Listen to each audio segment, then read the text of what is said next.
আইন সহায়তা কেন্দ্র আশক প্রতিষ্ঠানটি জন্মলগ্ন থেকে বাংলাদেশের বিভিন্ন প্রান্তে বিরোধ বা বনিবনার মতো সালিসি ঘটনার সমাধান দিয়ে আসছে।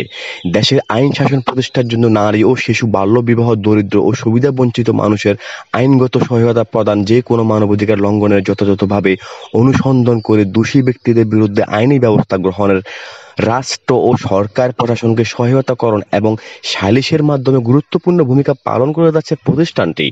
সে ধারাবাহিকতায় প্রবাসীর ক্রয়কৃত জায়গায় জবরদখলের চেষ্টা করেছে কতিপয় ভূমিদস্যুরা।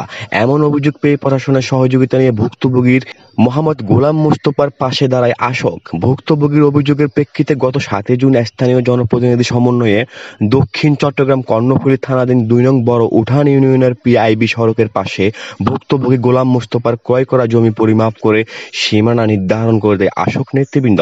এ সময় উপস্থিত ছিলেন আইন সহায়তা কেন্দ্র আশক ফাউন্ডেশন এর বিভাগীয় পরিচালক মোহাম্মদ জামাল উদ্দিন চৌধুরী বিপ্লব, বিভাগীয় সভাপতি মোহাম্মদ শাহাবুদ্দিন, সাধারণ সম্পাদক রফিকুল ইসলাম, সিনিয়র সহসভাপতি নাসির উদ্দিন মজুমদার সহ অন্যান্য নেতৃবৃন্দরা। সীমানা নির্ধারণ শেষে আশকের বিভাগীয় সভাপতি মোহাম্মদ শাহাবুদ্দিন বলেন, যদি কারো অভিযোগ থাকে আমাদেরকে বলতে পারবেন।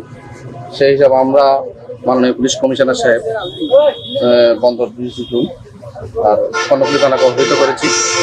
যদি কেউ এরকম এখানে জায়গার কোনো মালিক থাকে আমাদের সাথে যোগাযোগ করলে আমরা অবশ্যই তাদের সাথে যোগাযোগ, কারণ আইন সহায়তা কেন্দ্র আশক ফাউন্ডেশন আমরা সালিসি কাজের মাধ্যমে বিরোধপূর্ণ মীমাংসা করি।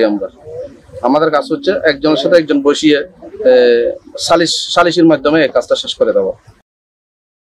Channel A24 Chittagong.